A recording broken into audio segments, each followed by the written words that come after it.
Welcome to what is possibly one of the most exciting days in the entire history of cryptocurrency. It's the launch of Fudfomo! Give me a FUD! FUD! Give me a FOMO! FOMO! Put them together, what you got? Fudfomo! Oh my God. Here we are. So today I have with me the founder of Fudfomo, Mr. Spencer YOLO Lambert. Spen, exciting times. We're all fired up. So for those people that don't know, where did Fudfomo come from, the idea for it? So FUD, fear, uncertainty, doubt. FOMO, fear of missing out. These are terms that have been around the crypto space for a long time and actually have often been put together. So it's a saying in the crypto world.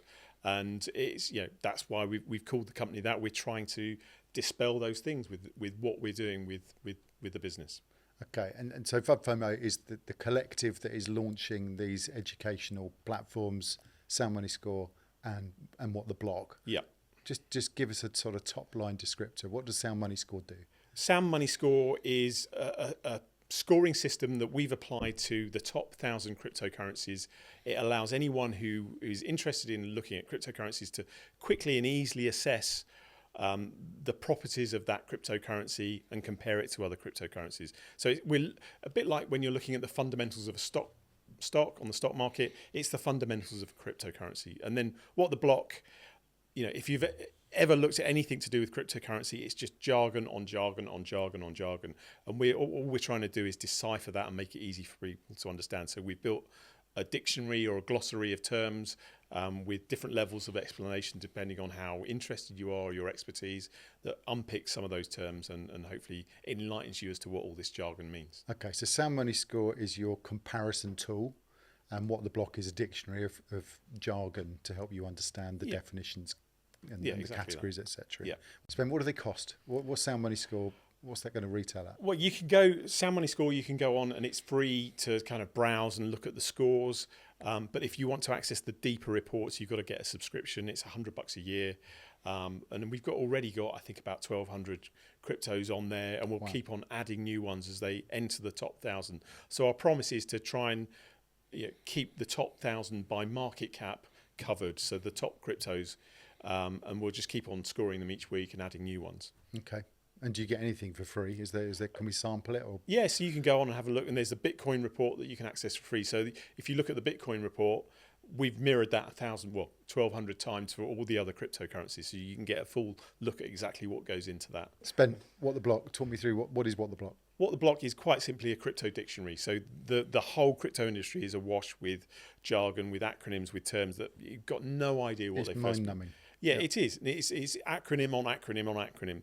And it's kind of this cross between finance, economics and technology. And if you're not, you might be versed in one, but not the other two. So what we've tried to do is amalgamate all of those terms into a dictionary where you can go and search, find the term that you're trying to decipher, and you can get a beginner's level explanation. That's free, right? That's free. You can get intermediate or advanced. And then if you want to kind of do a little bit more and maybe go onto a learning path, so learn about DeFi or maybe bookmark some of these more complicated terms, just sign up with your email. It's still free. You don't need to pay any money, and you get access to those features too. Cool. And you got plans for other platforms? Yeah, we've got some ideas tools. And plans for other tools. I think the one that I'm thinking about the most is how people onboard into crypto and how they buy their first crypto. And I think everyone's different. Everyone has a different appetite for risk. Everyone has different jurisdictions they're in, different countries, so different exchanges, different banks, whoever it may be. So some kind of tool that makes it easy for people to navigate and buy their first crypto, I think would be really useful. But it's not financial advice, is it? The Sound Money Score is not about financial advice. No. It's purely about educating you and giving you the tools to allow you to make your own decisions. Okay. There are plenty of people out there who will tell you what to buy and what not to buy, and we're not that. We're just saying this is the information. Now make up your own mind. Knowledge is power. Knowledge is power. Spen, what is exciting about the launch of Sound Money Score? I think for the first time, the crypto industry has now got a way to look at cryptos fairly and squarely. And hopefully what excites me in particular is if we can get this adopted across the range and everyone starts to use the scores as a way of measuring the quality of a cryptocurrency. Yeah. Okay. Fantastic. Who's going to get the most out of these tools? Who's it for? I think beginners will get a lot out of it just by the fact that you're handing to them on a plate all of years and years of thought and research that would take them hours and hours and hours and days, and it's all there ready for them to digest. So I think people who are starting on their journey. But interestingly, I've shown it to some OGs, some people who've been in Bitcoin for a long, long time, and they're like, "This is brilliant. This is going to save me hours." No one likes doing research, so I think anyone that's involved in either investing or buying or trading in crypto should find it useful. And is there a bias in your scoring? How have you sort of tried to keep that neutral, or have you tried to keep it neutral? Yeah.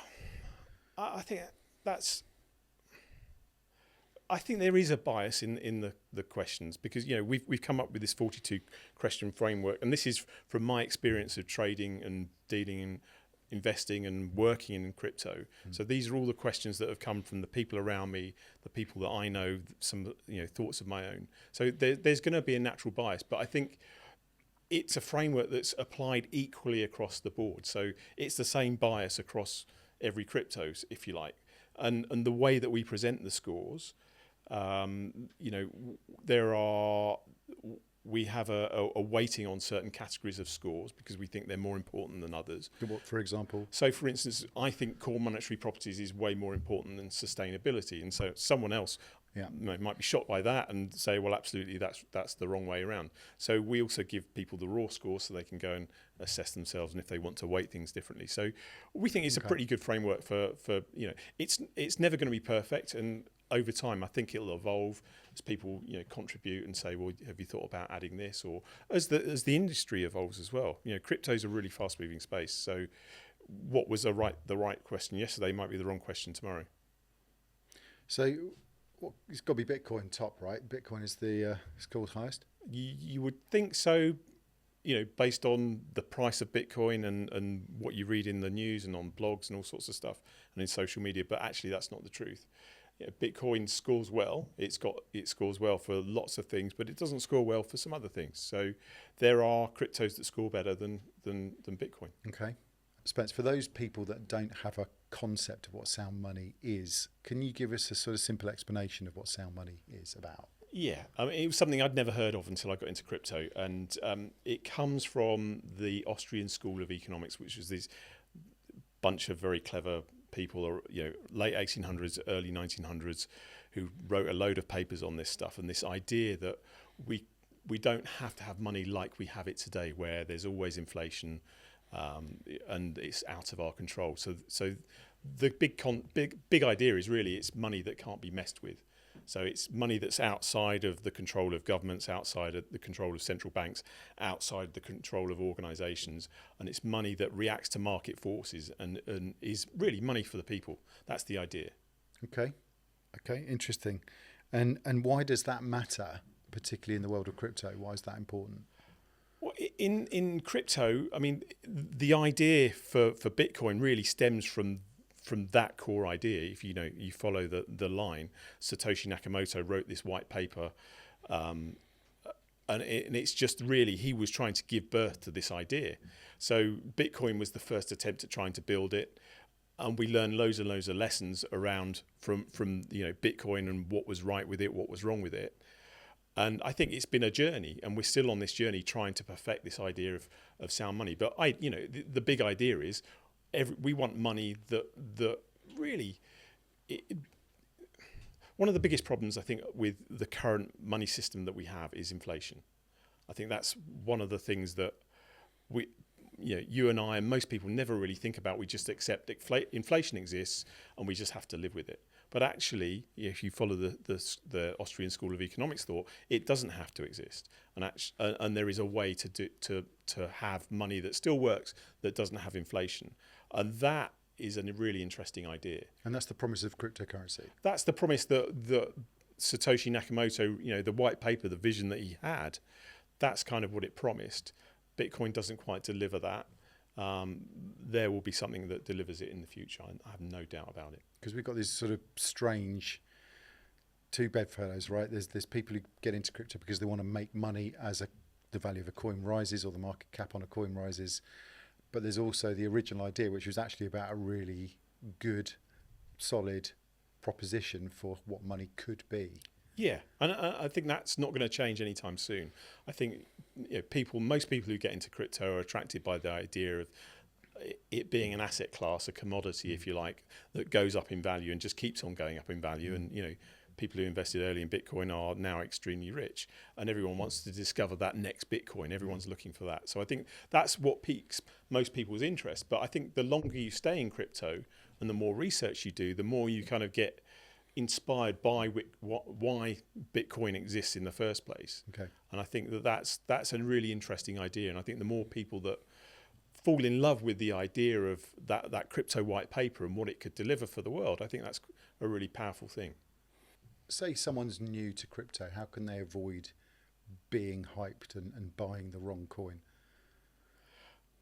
Well, I would say, I mean, the first thing, and this is, you'll hear it again and again and again in the crypto space, is do your own research. So don't rely on what someone else is telling you.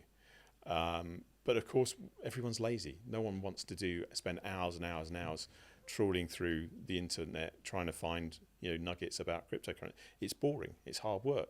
No one likes to do that. So the first thing is you need to do your own research. Don't listen. If someone's telling you, buy this, you're going to be rich next week, you can almost guarantee they're on the other side of that trade, and they've already bought some. They're waiting for you to, they're waiting to sell it to you as the price goes up. So, but I could just ask ChatGPT, right? I could just ask ChatGPT, what should I buy? You could do, and it will maybe give you an opinion, but whether that's the correct opinion. But if you really, really wanted to do the right level of research, even using ChatGPT, if you took our 42 questions, which are on the website, anyone can go, and you can go and stick them into ChatGPT yourself and go, tell me about this project. It would take you all day just to do one. Okay. So it's how much do you value your time? Yeah, it's not so much, it's time consuming and it takes a lot of effort, and yeah. How have you made sure that the sources that you're referencing are credible and trustworthy? I think that's a challenge, I think, on the internet, because we're using AI to do all the research. It's too much for one person, or several people to do. So we're using AI tools to go out across the internet, discover, answer these questions by going to what we hope are reputable sources. And we've referenced all of the sources. So if you get, if you pay for the Sound Money Score subscription, you don't just get the scores, you get the full reports. You get, it's probably about, per cryptocurrency, it's about 90 pages. And on that report, you'll get this is what we think, this is how we're answering the questions, this is why we've scored it like we have, here's where we got all the information from. So we're being as transparent as we can about where we're getting that information from. But you're checking for hallucinations and things like that. Yeah. So we have a separate tool that, once we've created the report, cross-references and make sure that everything that we're saying is true, and that the sources are true, and that there's no hallucinations, and that hasn't made up a load of stuff. Okay. So it sounds pretty thorough. Yeah, I'd like to think so. Why 42 questions? Where did that come from? As you probably well know, 42 is the answer to the life, the universe, and everything. Of course. Douglas Adams, Hitchhiker's Guide to the Galaxy, for those that aren't aware. It's just the perfect number of questions. Yeah, okay.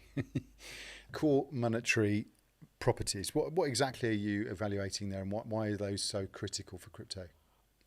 So core monetary properties, the series of questions that we ask are trying to get to the truth. I mean, there are three properties of money. There's store of value, medium of exchange, unit of account. And what we're trying to do with the questions that we've got in that particular category are trying to discover whether the way that the crypto has been set up, it could ever achieve those things. So that's essentially what we're scoring against. Could it actually function as money if it evolved into a finished project? Okay, so the reason you're talking in the future tense there is because you've tried to score projects that are in evolutionary phase, right? They're not completely reached their... Yeah, so we have two scores. So we have sound money score, and then we also have a potential sound money score or potential score. And what the potential score does, it kind of levels the playing field to allow you to assess, a new up and coming cryptocurrency against a more mature one. Okay. And one of the categories that we may talk about in a minute is adoption, and we score certain things within that category along the lines of how well adopted is it, what's the liquidity, so is it easy to buy and sell, are there exchanges where you can buy it, things like that. And a new project won't score well on any of those things, but if we kind of level the playing field, you can go, well, this project ultimately, when I want to compare it to Bitcoin, this new project, I can see that actually is pretty good if you level the playing field on adoption and make some assumptions. And make a few assumptions, yeah. Okay. And we can't assume everything. So there are certain things on a project that might improve over time, Yep. that we can't score for. But I think if you're really looking at a project deeply, you could then get a sense of, well, maybe the governance today isn't brilliant, but it could be tomorrow because they've invested all their time and effort in the technical side of things. Okay. Well, technical is my next topic actually. So technical architecture, security. How can you assess a project's strength in that area, and how can a project be credible in that area? I mean, security, scalability, they're all linked. All of these categories and these things are linked. And I think one of the things that we've learned from Bitcoin is, technically at the time, it was absolutely bleeding edge. The idea of having a blockchain and was such a new and novel idea that was built on ideas that have been developed over the previous 10, 15, 20 years. But the thing is, technology is always changing. So what was great, 15 years ago isn't necessarily great now. So what we're trying to do with the questions there is really unearth, are there any technical limitations that will stop this from being sound money, good money? Okay. And some of those things might be its ability to scale, its ability to process a number of transactions, things like that. And security? Yeah, security as well. I think that's that. And lots of these cryptocurrencies that you're looking at don't have their own blockchain. They're reliant on another blockchain. They're built on top of something else. Security in blockchain is a really big question, and we could probably have a whole, security money score if we really, really wanted to go deep on that. So, we kind of touch on that, but it's not the most important aspect. Okay. Great. Thank you. Governance and decentralization, these are obviously huge topics in cryptocurrency. Yeah. I mean, again, if we rewind back to Satoshi's white paper, the whole idea was that there was no one in control, and this idea of decentralization, that it's the people that are involved in the network and making the decisions and making things happen. So we learn, again, lots of lessons around what works and what doesn't work. And the governance score is one of the kind of red flags for me on a cryptocurrency project. So if on the sound money score, it scores really low on governance, that's kind of, I probably don't want to look at that. Or if it's doesn't score, it's not got 10 out of 10 or whatever number of questions we've got for governance, I want to understand why. Is it a work in progress on that front or not? So presumably a central bank digital currency would score highly then on governance, would it? No, completely the opposite. It would score really low, because the idea, what we're trying to get to with these questions is to assess whether the cryptocurrency really is decentralized and whether it's not under anyone's control, whether there's no company that's running it, no single person that controls the network, no group of people that control it, that it's run by and managed, or the decisions are made by maybe the validators, the users, whoever it may be, some decentralized entity. Whereas a central bank digital currency is the antithesis of that. It's controlled by, So it's the opposite of Satoshi's vision. Yeah. Okay. Adoption and ecosystem, another category, obviously absolutely critical to the success or failure of a cryptocurrency. How do you measure those? So if you think about the big dogs, Bitcoin or Ethereum, they're in all the exchanges. There's loads of developers working on them. So you can go onto GitHub, which is the kind of the place where all developers go and share their code. And you can see that there's loads of people working, commits going on all the time. So what we're trying to do is assess whether these new cryptocurrencies have that same, they're never going to be the same. Well, they're not going to be the same as Bitcoin or Ethereum, whether they're new, but is there a trajectory that they're on? Are they growing? Is there interest in them? are exchanges using them. The more exchanges you have, the more liquidity you have. And the more liquidity you have, it means it's easier to buy and sell. The less volatile that cryptocurrency will be. Although Bitcoin is still extremely volatile. And Bitcoin, for example, how is that an example of adoption? Well, if you think about Bitcoin, it's on nearly every exchange. It's almost the default cryptocurrency. It's the first thing that people buy. Ethereum will be the same, so there are people building applications on top of those cryptocurrencies. There are developers working on the core development of those cryptocurrencies. So what we're trying to do with that category of questions is just to assess, well, where are they on their journey of adoption? Have they got room to grow? Is there anyone? If there's no developers working on it at all, it's probably a dead project.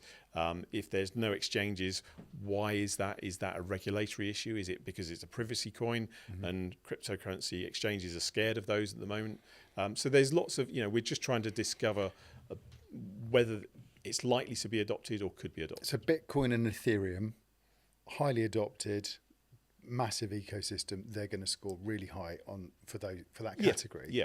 And that's the reason why we have this potential score, because it allows you to score a new project against those ones. Otherwise, they're always going to be skewed. And Bitcoin and Ethereum and those top 10 cryptocurrencies, because that's really where the bulk of the market cap is, in those top 10. So you've basically, through the scoring mechanism you've developed, enabling people to compare apples and oranges. Yeah. Okay. Yeah, it's essentially that. Yeah. Spen, network economics, pretty complex topic, but it's a category of sound money scores. How do you break that down? You'll hear the word tokenomics when you come into the crypto space. People will talk about tokenomics, and that's one of the things that we're looking at in this category. And tokenomics, in a nutshell, is what are the numbers behind the cryptocurrency? How does the supply and demand of this work? So it could be, how many of these coins exist, how are they mined, what process is used to mine them, or if it's not mined, how is it validated in some way? So how are the blocks validated? And I'm already saying a load of jargon that most people won't really understand. So that's why we've got what the block. You can go and tap these things in and find out what they mean. But what we're looking at there is really the basic numbers behind the cryptocurrency, and are the incentives aligned to make sure that the network stays healthy? And by stay healthy, I mean in the long term, as the cryptocurrency grows, are the users incentivized to keep on using it? Are the developers kept incentivized to keep on developing? And are the validators, either the miners or the people who are maybe doing staking or whatever it may be, are they incentivized as well? So we're looking at that whole question to make sure, does this cryptocurrency have longevity? Whole load of terms there for you to look at on what the block. Couple of new ones there for me. Finally, sustainability and future outlook. Obviously, sustainability, very important topic. How do you evaluate a currency from that perspective? We've got a whole series of questions around sustainability. It wasn't a topic that Satoshi was thinking about when he created the white paper and the people built Bitcoin. What we've learned from that is, Bitcoin uses a huge amount of power. There's no doubt about it, and you've seen headline news about that. It uses the same amount of power as Belgium or something like that per year. It's ridiculous. And with the power comes the cooling. Well, yeah, and also it uses specialized hardware as well. So there's a huge amount of e-waste. So each year, all of these miners have to. Basically, someone makes an advance in mining equipment, everyone has to upgrade. So it's like an arms race. Yeah, and you can't use these computers for anything else. They're just good for one thing. So they all get scrapped. It's a huge amount of e-waste as well. So what we're doing is trying to assess, has this cryptocurrency thought about that? Are there better, newer ways of validating transactions that maybe aren't so wasteful and harmful to the environment? Okay, cool. How much of making money in crypto is down to luck? I think there's a certain amount of luck. There's a certain amount of timing. There's a certain amount of, and you can make your own luck, I think, too. So if you're trading cryptocurrencies on a day-to-day basis, that's very different to investing in cryptocurrencies for the long term. So they're very, very different things, and you're looking for very, very different things. So I'm not sure whether it's about luck. I mean, you could argue someone who got into Bitcoin in 2010 was lucky, but they were hanging around on the edges of something really, really nerdy, so they made their own luck. So I'm not sure luck has anything to do with it. Okay. With governments now developing central bank digital currencies, is there a risk that the opportunity for a truly independent cryptocurrency network, has that been lost, that opportunity? Is that gone already? No, I don't think so. I think actually central bank digital currencies will accelerate the realization that there's a need for an alternative money system. So I think that as central bank digital currencies come in, I think there will be people looking for alternative ways of exchanging value that aren't under the control auspices of central banks. So I think it, I don't think central bank digital currencies are necessarily a good thing. I know there's some smart people working on them, and they're trying to make smart design choices, but ultimately, by their very nature, they're centralized and they're the antithesis of what a good crypto should be. So I think it's going to do the opposite of what you suggest. Let's talk about crypto from the perspective of digital cash. So we all know that when we were growing up, cash was something you had in your pocket. Now we've got to a point where ATMs are disappearing rapidly, less and less places to literally take out cash and pay for things. Do you think there'll be a penny drop moment for Joe Public where they'll realise actually they still need cash, but it now can only really exist in a crypto form? Yeah, I think that will happen. I think it's one of those things that, again, people don't think about. You just, cash has been in the ether the whole time. We've always used it. It's always been there. And governments will argue, well, it's always, it's used for nefarious means, and the same for crypto. Yeah, they'll make up all these stories that, money's used for bad things. Cash isn't always used for bad things. There's plenty of reasons for wanting to use cash. And when it's gone, I think people will miss it, and I think people will realise that that's why we need it. And that I think will be the catalyst for the adoption of some of these privacy cryptocurrencies that can emulate the properties of cash. It's the privacy of cash that people take for granted. Yeah, and it's easy to tap and go, right? You're on your Apple Watch or your yeah.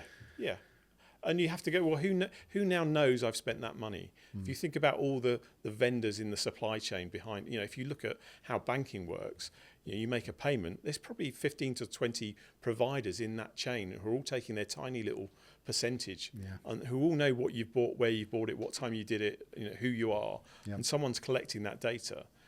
So we've touched on this a little bit already. In your view, is crypto more of a tool for exchanging value, or is it more a speculative investment, a kind of digital commodity? It's both. There's no doubt about it. It's both today, and it probably will be for a long time. My hope is that it becomes the latter, and it becomes an exchange of value, and that over time we will start to see the adoption and actually see it used for its real purpose. But yeah, I think for a long time it's going to be both. I think that for someone new to crypto, a lot of what we've been discussing, some of this stuff is very overwhelming. Things maybe people have never thought of before. But so if I'm an average person and I want to make some money in crypto, how can I balance those two sides? How can I sort of believe in its potential and make money at the same time? It always comes back to me to education. Just get as much information as you can, and then you're forewarned and forearmed, and that kind of is the reason why Sound Money Score exists and why we're doing what we're doing. So there's no harm in knowing more about what you're doing. I think that's the truth. And in terms of trying to stay safe and not get taken advantage of, there are 1,000,001 scams that it's easy to fall prey to, and there are some very credible, very believable people who have build projects that look like the real deal, but often they're not. So it's really easy to get conned in this space. And I saw something in the news this week on BBC. Someone lost £250,000. It's a huge amount of money. So you have to be careful, and unless you're prepared to do the research, you're not really going to know what you're looking at. So again, coming back to what we're doing, you can very easily see some of the red flags just by scanning through some of the sound money scores. What would you say is the safest or most sensible approach for someone who wants to get involved without taking huge risks? I think buy your first cryptocurrency, and there's the easy way and there's the hard way. And I think take the easy way first. So if you've got a bank, we've got these challenger banks in the UK called Monzo or Revolut. I think with those you can just buy cryptocurrency directly there.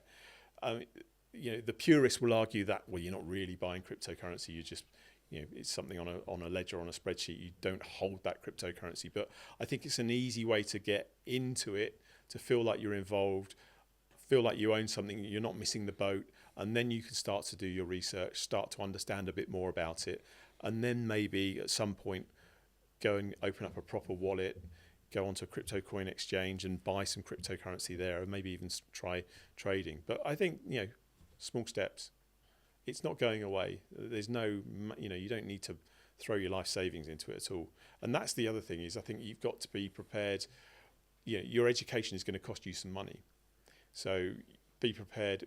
I always say to anyone who wants to put some money into crypto, you've got to be prepared to lose that money because you just don't know what's around the corner. Lots of people get sucked into buying these cryptocurrencies that really have no purpose, no value, other than someone trying to make a quick buck. But they got a cool name. But they've got a cool name, a cool logo, a fun little backstory. Some marketing behind it. Yeah, some marketing behind it, a bit of fluff. Yeah. And, and people buy these things, and then more often than not, there's no one to sell it to because the market disappears because you're selling into the person who created it, and they're the only buyer. You're the only buyers. It's a get-rich-quick scheme for them. Yeah.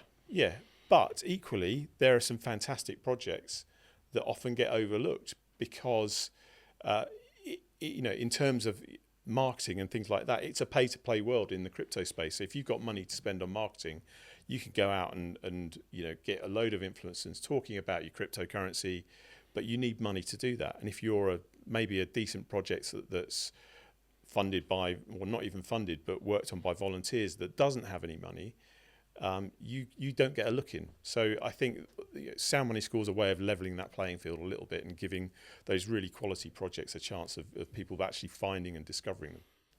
Is a little bit of FUD a good thing?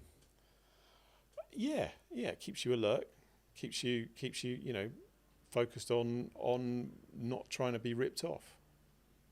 Yeah, and maybe is the sort of counterpoint for FOMO, right? Which could I think that's the driving force for most people to putting their money into a cryptocurrency project is, oh my God, everyone's making loads of money and I'm not, and